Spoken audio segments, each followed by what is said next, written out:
السلام علیکم ورحمۃ اللہ وبرکاتہ نحمده ونصلي ونسلم على رسوله الكريم اما بعد فاعوذ باللہ من الشیطان الرجیم بسم اللہ الرحمن الرحیم وهو الذي يتوفاكم بالليل صدق الله مولانا العظيم وبلغنا رسوله النبي الأمين الكريم ونحن على ذلك لمن الشاهدين والشاكرين والحمد لله رب العالمین۔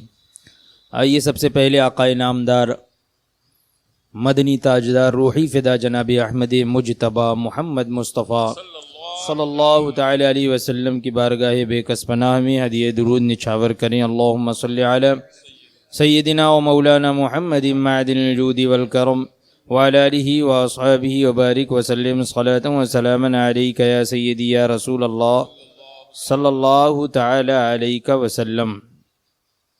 درس جعل حق میں حضور اقدس صلی اللہ تعالی علیہ وسلم کے لیے حاضر و ناظر کے ثبوت میں اس سے قبل قرآن پاک کی آیات کریمہ، احادیث کریمہ، اقوال فقہاء و علماء اور مخالفین کے اقوال سے یہ ثابت کیا گیا کہ اللہ تبارک و تعالی نے حضور اقدس صلی اللہ تعالی علیہ وسلم کو ساری کائنات کے لیے حاضر و ناظر بنایا۔ 5ویں فصل آج شروع ہو رہی ہے، جس میں حاضر و ناظر ہونے کا ثبوت دلائل عقلیہ سے پیش کیا جائے گا، یعنی عقلی دلائل، عقلی دلیل کہ جس کے ذریعے سے عقل بھی یہ خود فیصلہ کر لے گی کہ حضور اقدس صلی اللہ تعالی علیہ وسلم کو اللہ تبارک و تعالی نے حاضر و ناظر بنایا۔ فرماتے ہیں اہل اسلام کا اس پر اتفاق ہے کہ حضور سید عالم صلی اللہ تعالی علیہ وسلم کی ذات جامع کمالات ہے۔ جامع کمالات یعنی جس قدر کمالات کہ دیگر انبیاء کرام، دوسرے انبیاء کرام یا آئندہ اولیاء عظام یا کسی مخلوق کو مل چکے یا ملیں گے، وہ سب بلکہ ان سے بھی زیادہ حضور صلی اللہ تعالی علیہ وسلم کو عطا فرما دیے گئے۔ یہ تمام چیزیں، تمام صفات کے جامع یعنی جامع کمالات، کمالات کا معنی یہی ہوتا ہے کہ الگ صفتیں جو دوسروں میں پائی جائیں وہ تمام کے تمام صفتوں کا ایک جامع ہو، یعنی تمام صفتیں اس میں جمع ہو جائیں۔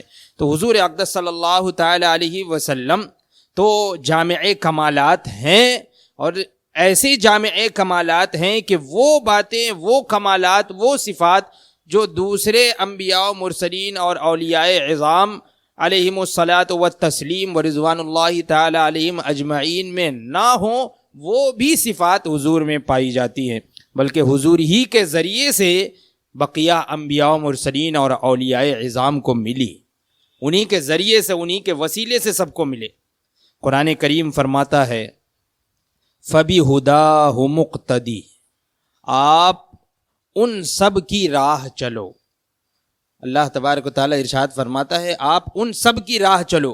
اس کی تفسیر روح البیان میں ہے کہ فَجَمَعَ اللَّهُ كُلَّ خَصْلَةٍ فِي حَبِيبِهِ علیہ السلام، اللہ تبارک و تعالیٰ نے ہر نبی کی خصلت حضور صلی اللہ تعالی علیہ وسلم کو عطا فرما دی۔ یہ معنی ہے کہ ہر نبی کی خصلت حضور کو عطا فرما دی گئی، اور اسی لیے مولانا جامی علیہ الرحمہ فرماتے ہیں شعر میں کہ حسن یوسف دم عیسیٰ ید بیضا داری، آنچ خوبا ہما دارن تو تنہا داری۔ حسن یوسف ہو کہ دم عیسیٰ ہو، یا ید بیضا دم عیسیٰ ید بیضا داری، یعنی حضرت عیسیٰ علیہ السلام کو جو معجزات ملے، یا حضرت یوسف علیہ السلام کا جو حسن ہے کہ ساری کائنات میں حسن یہ 2 حصے کیے گئے، اور ایک حصہ حضرت یوسف علیہ السلام کو اور ایک حصے سے ساری کائنات کو حسن بانٹا گیا، لیکن فرماتے ہیں آنچ خوبا ہما دارن تو تنہا داری، کہ یہ تمام صفتیں، تمام خوبیاں، یہ سب جو ان کو ملی ہیں تو یہ تمام کی تمام صفات یا رسول اللہ آپ کے اندر یہ سب جمع ہے، تنہا آپ یہ تمام صفتوں کے جامع ہیں۔ نیز قاسم نانوتوی نے تحذیر الناس صفحہ نمبر 49 میں لکھا کہ اور انبیاء رسول اللہ صلی اللہ تعالی علیہ وسلم سے لے کر امتوں کو پہنچاتے ہیں۔ تحذیر الناس میں یہ لکھا ہے کیا کہ اور جو دوسرے انبیاء ہیں رسول اللہ صلی اللہ تعالی علیہ وسلم سے لے کر پھر امتوں کو پہنچاتے ہیں۔ غرض اور انبیاء میں جو کچھ ہے وہ ذل اور عکس محمدی ہے، یعنی اور جو دوسرے انبیاء میں جو صفات پائی جا رہی ہیں، جو تمام چیزیں پائی جا رہی ہیں، تو یوں سمجھ لیجئے جس کا حاصل یہ ہے کہ وہ سب جو کچھ ہے وہ حضور اقدس صلی اللہ تعالی علیہ وسلم کا ہی صدقہ ہے نا۔ اس قاعدے پر بہت سے دلائل قرآن و احادیث اور اقوال علماء سے پیش کیے جا سکتے ہیں، مگر چونکہ مخالفین بھی اس کو مانتے ہی ہے، مخالفین یعنی تحذیر الناس جس نے لکھی قاسم نانوتوی تو اس نے اس کو ذکر کر دیا، تو مخالفین اس کو مانتے ہیں، اس لیے اس پر زیادہ زور دینے کی ضرورت نہیں ہے۔ تو پہلا قاعدہ یہ تو بالکل تسلیم ہو گیا، مسلم ہے کہ صفت کمال کسی مخلوق کو ملی وہ تمام علی وجہ الکمال حضور علیہ الصلاۃ والسلام کو عطا ہوئی۔ یہ پہلا قاعدہ یہ ہر ایک تسلیم کرتا ہے، ہر ایک شخص، ہر ایک جو مسلمان کہلاتا ہے تو وہ اس قاعدے کو تسلیم کرے گا کہ صفت کمال جو کسی مخلوق کو ملی وہ تمام کے تمام کمالیت کے طریقے پر حضور علیہ السلام کو عطا ہوئی، اور ہر جگہ حاضر و ناظر ہونا تو بہت سی مخلوقات کو عطا کیا گیا، ہر جگہ حاضر و ناظر ہونا یہ بہت ساری مخلوقات کو عطا کیا گیا، تو ماننا پڑے گا کہ یہ صفت بھی حضور کو عطا ہوئی۔ اب ہم بتاتے ہیں کہ حاضر و ناظر ہونا کس کس مخلوق کو عطا ہوا، دیکھیے اب خود ہی ثابت ہو جائے گا کہ حضور علیہ السلام کے لیے بھی حاضر و ناظر کا ثبوت مل گیا۔ تو ہم نے اس بحث حاضر و ناظر کے مقدمے میں عرض کر دیا ہے کہ حاضر و ناظر ہونے کے 3 معنی ہیں، حاضر و ناظر ہونے کے 3 معنی ہیں۔ ایک تو یہ کہ ایک جگہ رہ کر تمام عالم کو مثل کف دست کے دیکھنا، یعنی جیسے اپنے ہاتھ کی ہتھیلی کو دیکھ رہے ہیں اس طریقے سے ایک ہی جگہ رہ کر اور سارے عالم کو، ساری کائنات کو ملاحظہ فرمانا، دیکھنا، یہ ایک ہے حاضر و ناظر ہونے کا معنی۔ دوسرا معنی یہ ہے کہ ایک آن میں عالم کی سیر کر لینا اور صدہا کو سینکڑوں میل پر کسی کی مدد کر دینا، اس جسم یا جسم مثالی کا متعدد جگہ موجود ہونا، یہ تیسری چیز ہے۔ تو یہ صفات بہت سی مخلوقات کو ملی ہے۔ حاضر و ناظر ہونا یہ 3 طرح سے ہو سکتا ہے، حاضر و ناظر کے 3 معنی ہیں۔ ایک تو ایک ہی جگہ رہ کر اور ساری کائنات کو اس طرح دیکھنا، ملاحظہ کرنا جیسے اپنے ہاتھ کی ہتھیلی کو دیکھ رہے ہو، یا پھر ایک معنی یہ ہے کہ سارے عالم کی سیر ایک ہی آن میں، ایک ہی لمحے میں ساری عالم کی سیر کر لینا، جہاں چاہے وہاں پہنچ جانا، سینکڑوں ہزاروں میل دور پہنچ کر کسی کی مدد کرنا، یہ معنی بھی ہو سکتا ہے۔ اور تیسرا معنی یہ کہ اس جسم کا ایک ہی وقت میں یا جسم مثالی کا ایک ہی وقت میں کئی جگہ پایا جانا، ایک ہی جسم کا کئی جگہ موجود ہونا، تو یہ بھی حاضر و ناظر کا معنی ہو سکتا ہے۔ یہ 3 معنی ہیں۔ اب یہ صفات جو ہے یہ بہت سی مخلوقات کو ملی، حضور کے علاوہ بہت سی مخلوقات کو ملی۔ دیکھیے پہلے نمبر پر روح البیان اور خازن اور تفسیر کبیر وغیرہ تفاسیر میں 7واں پارہ سورہ انعام یہ آیت ہے، حتی اذا جاء احدکم الموت توفتہ رسولنا، کہ جب اذا جاء احدکم الموت، جب تم میں سے کسی کو موت کا وقت آ جاتا ہے، توفتہ رسولنا، تو ہمارے فرشتے اس کو موت دیتے ہیں، توفتہ رسولنا۔ تو اب اسی کے تحت اسی کی تفسیر میں ہے، بہت ساری تفاسیر کی کتابوں میں اس آیت کے تحت ہے کہ جعلت الارض لملک الموت مثل الطشت یتناول من حیث شاء، یعنی حضرت ملک الموت کے لیے ساری زمین یہ تشت کی طرح کر دی گئی ہے، تشت کی طرح، ایک پلیٹ کی طرح کر دی گئی ہے، تھال کی طرح کر دی گئی ہے کہ جہاں سے چاہیں لے لے. جیسے سامنے تھال رکھا ہوتا ہے، سامنے پلیٹ رکھی ہوتی ہے، پلیٹ میں آدمی جس جگہ سے چاہے اٹھا سکتا ہے، کھا سکتا ہے. تو حضرت ملک الموت کے لیے بھی ساری دنیا یہ مثل تشت کر دی جاتی ہے کہ جہاں سے چاہے لے لے، یعنی جس کی چاہے روح قبض فرما لے. یہ مثل تشت کے ہوتی ہے. اور فرماتے ہیں اسی روح البیان میں اسی جگہ ہے کہ لیس علی ملک الموت صعوبۃ فی قبض الارواح وان کثرت وکانت فی امکنۃ متعددہ، کہ ملک الموت پر روحیں قبض کرنے میں کوئی دشواری نہیں ہے، کوئی دشواری نہیں ہے. یعنی ایسا نہیں ہے کہ ایک ہی وقت میں کئی جگہ موت ہو رہی ہے، موت کا وقت آ گیا تو دشواری ہو، نہیں، کوئی دشواری نہیں ہے. فرماتے اگرچہ روحیں زیادہ ہوں، یعنی ایک ساتھ کئی کی روحیں قبض کرنی ہوں، اگرچہ روحیں زیادہ ہوں اور ایک ہی جگہ نہ ہوں بلکہ مختلف جگہ پر ہوں، جب بھی کوئی دشواری ان کو نہیں ہوتی. پتہ یہ چلا کہ آنے واحد میں حضرت ملک الموت یہ کئی جگہوں پر جو اختلاف کے اعتبار سے الگ الگ کئی ہزار میل دور پر واقع ہوں، لیکن کہیں ایک ہی وقت میں دوسری جگہ بھی موت واقع ہو رہی ہے، ایک جگہ اور موت واقع ہو رہی ہے، تب بھی حضرت ملک الموت کو کوئی دشواری پیش نہیں آتی ہے اور وہ روح قبض فرماتے ہیں. پتہ یہ چلا کہ آنے واحد میں کئی جگہ موجود ہو سکتے ہیں، تصرف فرما سکتے ہیں. تفسیر خازن میں اسی آیت کے ماتحت ہے ما من اہل بیت شعری ولا مدر الا ملک الموت یطیف بہم یوما مرتین. فرماتے ہیں صاحب تفسیر خازن کہ کوئی خیمہ اور مکان والے نہیں مگر ملک الموت ہر روز ان کے پاس 2 بار جاتے ہیں. یعنی سارے عالم میں کوئی جگہ ایسی نہیں ہے، کوئی خیمہ ایسا نہیں ہے، کوئی گھر، کوئی مکان ایسا نہیں ہے کہ جہاں حضرت ملک الموت 2 مرتبہ نہ جاتے ہوں. روزانہ 2 مرتبہ جاتے ہیں. دیکھیے سارے عالم میں سیر کر رہے ہیں، ہر جگہ 2 بار یہ جاتے ہیں، 2 مرتبہ وہاں پہنچتے ہیں. مشکات باب و فصل الاذان میں ہے کہ جب اذان اور تکبیر ہوتی ہے، مشہور حدیث ہے کہ جب اذان اور تکبیر ہوتی ہے تو شیطان یہ 36 میل دور بھاگ جاتا ہے. یہ حدیث میں ہے کہ جب اذان ہوتی ہے تو شیطان 36 میل دور بھاگ جاتا ہے. یعنی شیطان ابھی قریب تھا، جیسے ہی اذان شروع ہوئی فوراً وہ 36 میل دور پہنچ گیا. تو بتائیے یہ طاقت اس کو ہے نا.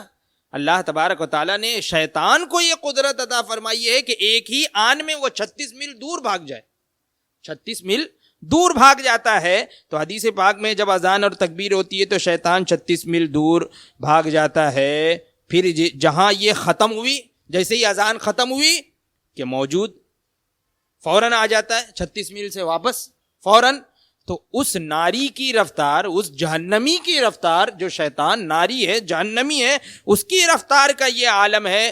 تو پھر جو مومن ہے ان کی رفتار اور اولیاء کرام کی رفتار، انبیاء علیہم السلام کی رفتار اور سارے انبیاء کے سردار حضور کی رفتار کا کیا عالم ہے. فرماتے ہیں جب ہم سوتے ہیں تو ہماری ایک روح جسم سے نکل کے عالم میں سیر کرتی ہے، روح نکل جاتی ہے اور سیر کرتی ہے، جسے روح سیرانی کہتے ہیں، سیر کرنے والی روح، گھومنے والی روح، جس کا ثبوت قرآن پاک میں ہے. وَيُمْسِكُ أُخْرَى، قرآن پاک میں آیا کہ وہ ایک روح جو ہے وہ ٹھہری رہتی ہے اور دوسری روح سیر کرتی ہے. اور جہاں کسی نے جسم کے پاس کھڑے ہو کر اس کو اٹھایا، اس شخص کو اٹھایا، جگایا، تو وہی روح جو ابھی مکہ معظمہ میں یا مدینہ پاک میں تھی آنن فانن جسم میں آ کر داخل ہو گئی اور آدمی بیدار ہو گیا. آدمی فوراً اٹھ گیا، ایک لمحہ بھی نہیں لگا، کسی نے بیدار کیا فوراً اس کی آنکھ کھل گئی. تو ابھی خواب میں یعنی وہ روح جو ہے کہیں پہنچی ہوئی تھی آنن فانن، وہ روح یہاں پر واپس آ گئی اس کے جسم میں. تو اتنی رفتار کے ساتھ آ گئی، اتنی دور سے، کوئی آسمان تک پہنچ گیا اور یہاں بیدار کیا کسی نے، فوراً روح یہاں آ گئی. تو اس سے یہ پتہ چلا کہ روح کسی عام انسان کی روح جب اس طریقے سے ایک لمحے میں کئی میل، ہزار میل اور سینکڑوں ہزاروں لاکھوں میل دور تک جا سکتی ہے، تو حضور اقدس صلی اللہ تعالی علیہ وسلم کی ذات مبارک اور آپ کی روح مبارک کیوں نہیں جا سکتی؟ روح البیان زیر آیت وَهُوَ الَّذِي يَتَوَفَّاكُمْ بِاللَّيْلِ، یہ قرآن پاک کی آیت ہے، وَهُوَ الَّذِي يَتَوَفَّاكُمْ بِاللَّيْلِ، وہی ہے اللہ تبارک و تعالیٰ کی ذات، وہ ہے جس کی شان یہ ہے الذی یتوفاکم باللیل، کہ جو تمہیں رات میں موت دیتا ہے، یعنی رات میں موت واقع ہوتی ہے۔ پتہ یہ چلا کہ ہمارا سونا بھی ایک طریقے سے موت ہے، ہماری روح نکل جاتی ہے۔ تو اسی آیت کے تحت تفسیر روح البیان میں ہے کہ فَإِذَا انْتَبَهَ مِنَ النَّوْمِ عَادَتِ الرُّوحُ إِلَى جَسَدٍ بِأَسْرَعَ مِنْ لَحْظَةٍ، یعنی جب انسان نیند سے بیدار ہوتا ہے تو روح جسم سے ایک لحظے سے بھی کم میں واپس لوٹ آتی ہے، ایک لمحہ بھی نہیں لگتا، جیسے ہی کوئی آدمی اٹھتا ہے تو روح فوراً ایک لحظہ کم سے بھی کم میں وہ لوٹ آتی ہے۔ ہمارا نور نظر آن کی آن میں آسمانوں پر جا کر زمین پر آ جاتا ہے، یعنی جب ہم سوئیں تو ہمارا نور نظر، یعنی ہم دیکھ رہے ہیں نا، خواب دیکھ رہے ہیں، تو ہمارا نور نظر یعنی ہمارے نظر کا نور جو ہے وہ ایک آن کی آن میں آسمانوں پر جا کر زمین پر آ جاتا ہے۔ ہمارا خیال آنے واحد میں تمام عالم کی سیر کر لیتا ہے، ساری دنیا کی سیر کر لیتا ہے۔ بجلی، تار، ٹیلی فون، موبائل، لاؤڈ اسپیکر کی قوت کا یہ عالم ہے کہ آدھے سیکنڈ یا اس سے کم میں بھی زمین کے قطر کو طے کر لیتے ہیں۔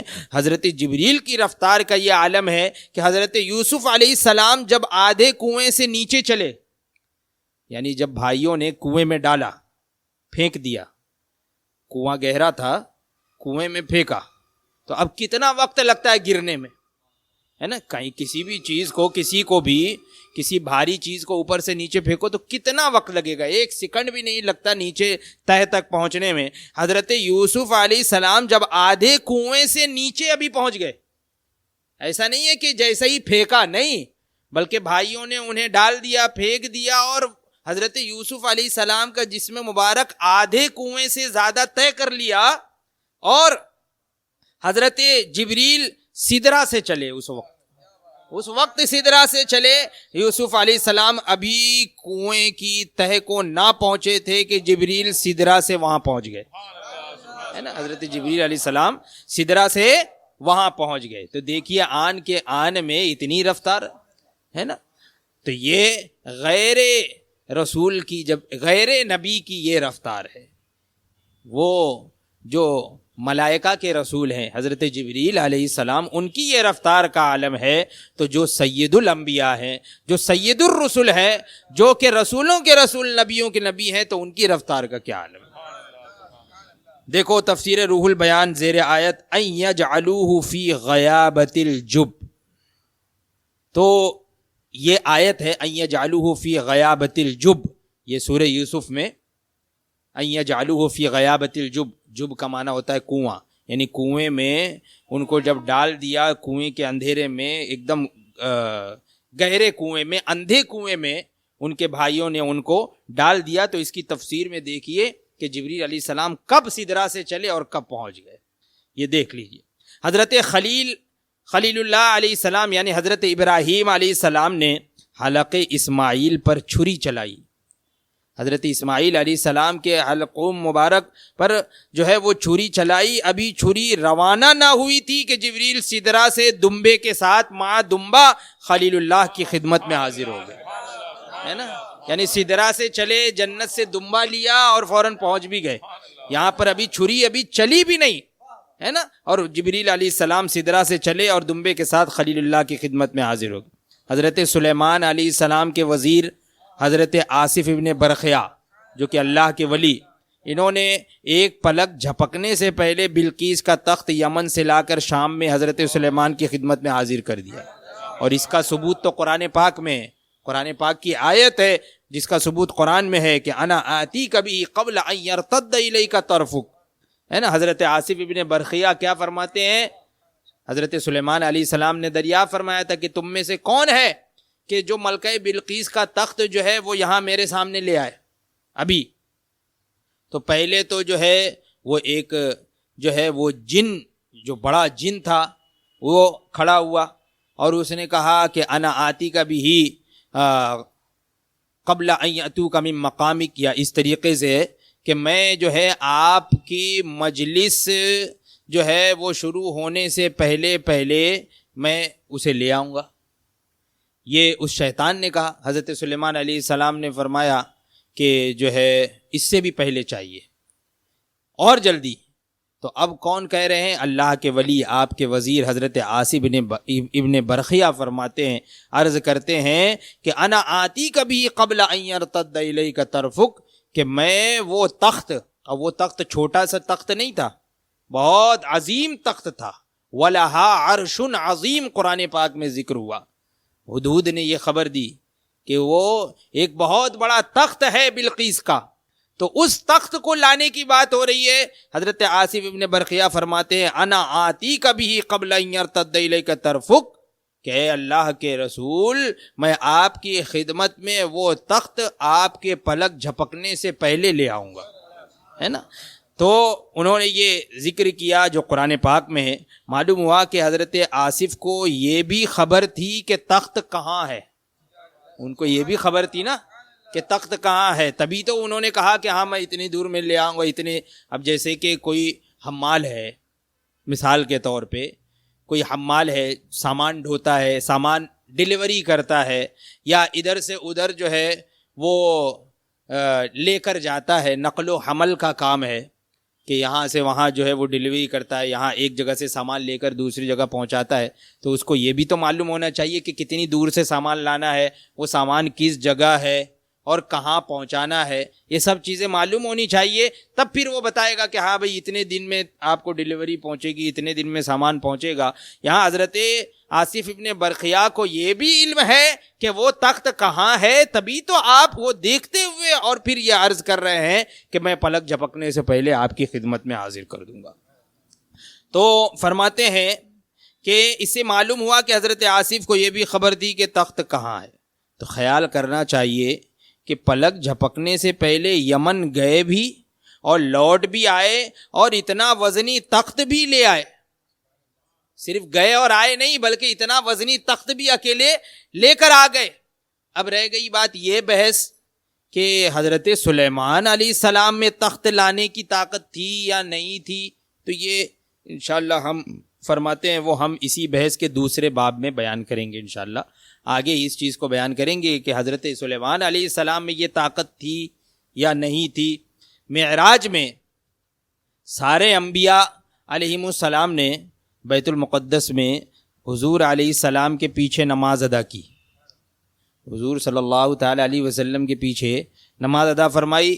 تمام انبیاء و مرسلین علیہم الصلاۃ والتسلیم. حضور براق پر تشریف لے گئے اور براق کی رفتار کا یہ عالم کہ تا حد نظر اس کا ایک قدم پڑتا تھا، مگر رفتار انبیاء کا یہ عالم کہ ابھی بیت المقدس میں مقتدی تھے اور ابھی مختلف آسمانوں پر پہنچ گئے. حضور کے پہنچنے سے پہلے ہی وہ انبیاء پہنچ گئے آسمانوں پر، ہے نا. حضور پہلے آسمان میں پہنچے تو جو ہے بعض انبیاء حضرت آدم علیہ السلام اور دوسرے نبی پھر دوسرے آسمان پہ پہنچے تو وہاں کوئی تیسرے پہ پہنچے، چوتھے پہ پہنچے تو وہاں کوئی نہ کوئی نبی یا بعض انبیاء وہاں موجود تھے. تو حضور کے پہنچنے سے پہلے ہی وہ حضرات پہنچ گئے. پتہ یہ چلا کہ براق کی رفتار کا یہ عالم تھا. براق کی رفتار اتنی تیز تھی لیکن اس سے کہیں زیادہ تیز رفتار یہ انبیاء و مرسلین علیہم الصلاۃ والتسلیم کی رفتار کا عالم. تو حضور کی رفتار کا کیا عالم ہوگا، ہے نا.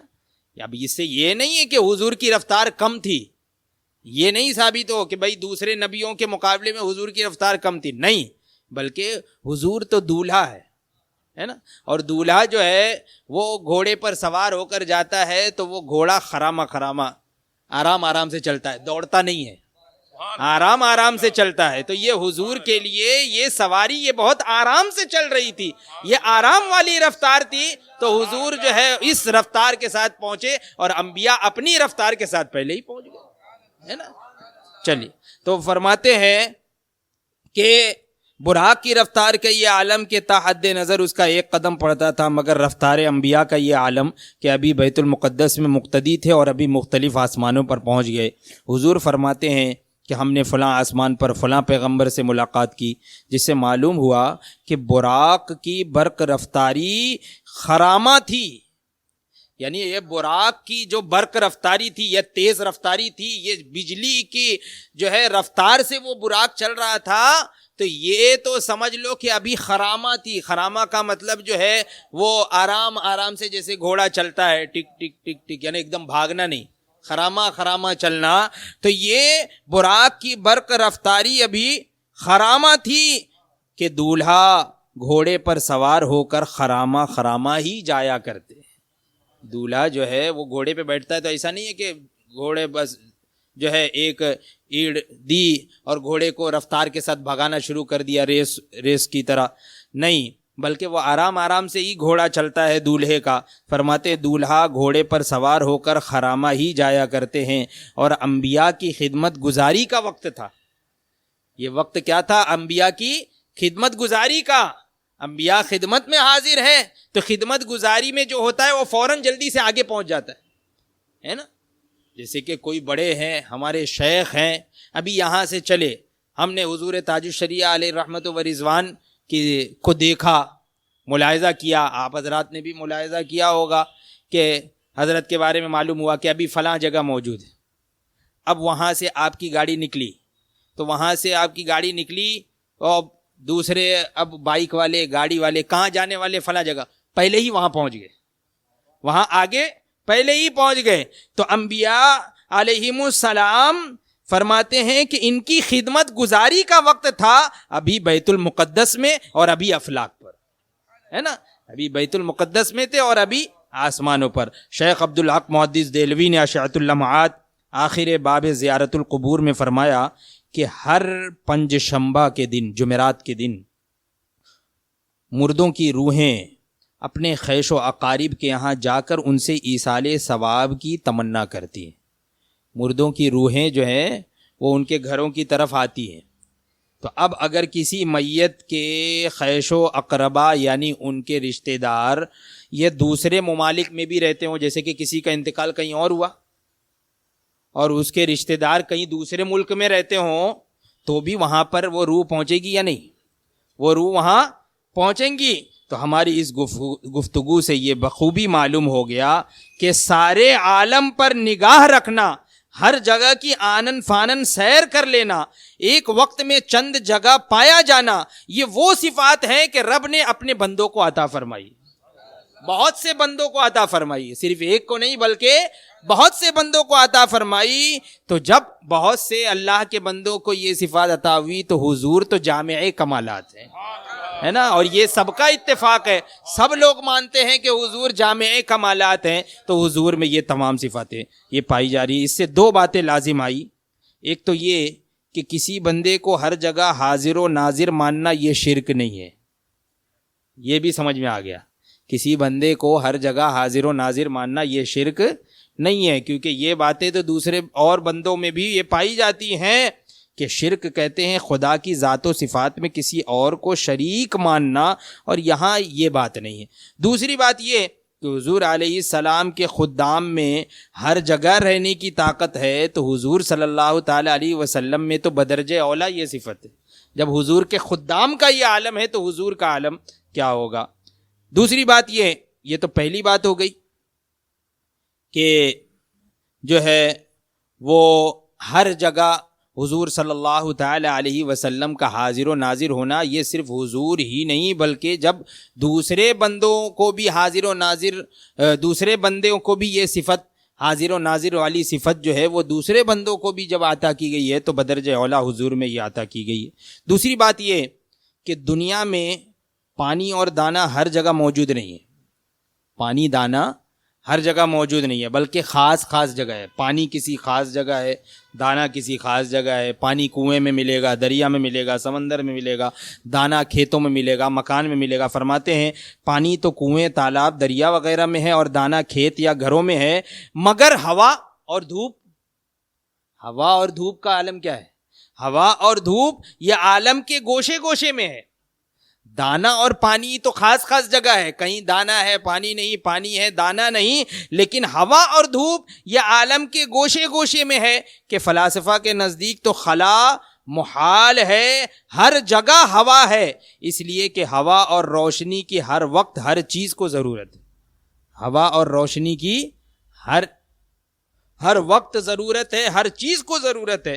اور حبیب خدا علیہ السلام کی ہر مخلوق اور حبیب خدا علیہ الصلاۃ والسلام کی ہر مخلوق الہی کو ہر وقت ضرورت ہے. حضور کی ضرورت یہ ہر مخلوق کو ہے, ہر وقت ہے. جس طریقے سے ہوا اور روشنی یہ کبھی ایسا نہیں ہے کہ جدا نہیں, ایسا نہیں ہے کہ جدا ہو جائے, کبھی جدا نہیں ہوتے, ہر جگہ پائے جاتے ہیں. ہوا بھی ہر جگہ پائی جاتی ہے, روشنی بھی ہر جگہ پائی جاتی ہے. فلاسفہ کا یہ کہنا ہے کہ کوئی خلا ہے ہی نہیں, یعنی کوئی ایسی جگہ ہے ہی نہیں کہ جہاں پہ روشنی نہ ہو یا ہوا نہ ہو. ہوا یا روشنی ضرور پہنچے گی. کیوں؟ اس لیے کہ ہر جگہ اس کی ضرورت ہے, ہر جگہ اس کی ضرورت ہے. تو حضور علیہ الصلاۃ والتسلیم کی تو ہر مخلوق کو ہر وقت ضرورت ہے. حضور کی تو ہر وقت ہر مخلوق کو ضرورت ہے. جیسا کہ ہم روح البیان وغیرہ کے حوالے سے ثابت کر چکے ہیں, تو لازم ہے کہ حضور علیہ الصلاۃ والسلام کی ہر جگہ جلوہ گری بھی ہو, حضور کی ہر جگہ حضور کی جلوہ گری ہو, حضور موجود ہوں. تیسری بات یہ ہے, تیسری دلیل عقلی کہ حضور علیہ الصلاۃ والسلام تمام عالم کی اصل ہے, تمام کائنات کی کیا ہے؟ حضور اصل ہے. وَكُلُّ الْخَلْقِ مِن نُورِ, حضور نے فرمایا تمام مخلوق میرے ہی نور سے ہے. تو حضور اصل ہیں تمام عالم تمام کائنات کو. اور اصل کا اپنی فرع میں, مادے کا سارے مشتقات میں, ایک کا سارے عددوں میں رہنا ضروری ہے. یعنی جو اصل ہوتی ہے تو اصل اپنی فرع میں ضرور موجود ہوتی ہے. جو اصل ہوگی وہ اپنی فرع میں, فرع مطلب یعنی اس کی قسم میں ہے نا. جیسے کہ ایک گٹھلی ہے, تو گٹھلی آپ نے آم کھایا, گٹھلی نکلی, گٹھلی کو زمین میں جو ہے وہ بو دیا آپ نے, زمین میں بویا اسی گٹھلی کو, اس سے ایک درخت جو ہے وہ نمودار ہوا. درخت میں جو ہے وہ درخت پھولا, پھلا, پھول نکلے, پھر اس کے بعد پھل نکلے, پھر آم نکلا. اب آم آپ جو آم نکالیں گے اور کھائیں گے ہر ایک میں گٹھلی موجود ہوگی, ہے نا, ہر آم میں گٹھلی پائی جائے گی.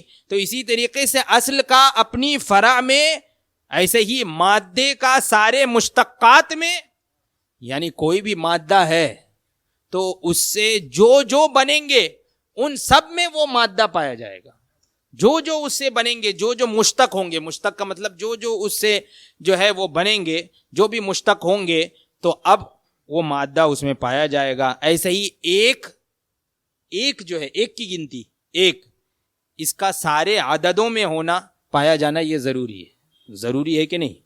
یعنی اور دوسرے عدد ہے, 2 ہے, 3 ہے, لاکھ, کروڑ, جتنا بھی آپ گن لو اس میں ایک کا عدد ضرور ہوگا, ایک ضرور پایا جائے گا, یہ ہونا ضروری ہے. تو اسی طریقے سے جب حضور اقدس صلی اللہ تعالی علیہ وسلم ساری کائنات کے اصل ہیں, وہ جو نہ تھے تو کچھ نہ تھا, وہ جو نہ ہو تو کچھ نہ ہو, جان ہے وہ جہان کی جان ہے تو جہان ہے. فرماتے ہیں شعر کہ ہر ایک ان سے ہے وہ ہر ایک میں ہیں, وہ ہیں ایک علم حساب کے, بنے 2 جہاں کی وہی بنا, وہ نہیں جو ان سے بنا نہیں, وہ نہیں جو ان سے بنا نہیں. یعنی ہر ایک حضور سے ہی بنا ہے نا. ہر ایک کی بنا, ہر ایک کی بنیاد, ہر ایک کی اصل حضور علیہ السلام کی ہی ذات گرامی ہے. کوئی ایسی چیز نہیں ہے جو ان سے بنی نہ ہو, ہے نا, وہ نہیں جو ان سے بنا نہیں. تو یہاں پر یہ پہلا باب مکمل ہو گیا, جس میں آپ نے قرآن پاک کی روشنی میں, قرآن پاک کی آیات کریمہ کی روشنی میں, احادیث کریمہ کی روشنی میں, اقوال فقہاء اور علماء کے روشنی میں, اور اسی طریقے سے مخالفین کے اقوال اور ان کی تحریرات اور بیانات کی روشنی میں, اور دلائل عقلیہ کی روشنی میں آپ نے یہ بالکل واضح طور پر سمجھ لیا جان لیا کہ اللہ تبارک و تعالیٰ نے اپنے پیارے حبیب دونوں عالم کے طبیب صلی اللہ تعالی علیہ وسلم کو ساری کائنات کے لیے حاضر و ناظر بنایا۔ یہ پہلا باب یہاں پر مکمل ہو گیا۔ اب انشاءاللہ دوسرا باب جو ہے وہ آگے ذکر کیا جائے گا، جس میں یہ بیان کیا جائے گا کہ حاضر و ناظر کا مسئلہ جو ہے، اس پر جو لوگ اعتراضات کرتے ہیں تو وہ کیا اعتراض کرتے ہیں اور اس اعتراض کا کیا جواب ہوگا، انشاءاللہ یہ آئندہ درس میں بیان ہوگا۔ اللہ تبارک و تعالی ہم تمام لوگوں کے عقیدے اور ایمان کی حفاظت فرمائے۔ وآخر دعوانا الحمدللہ رب العالمین۔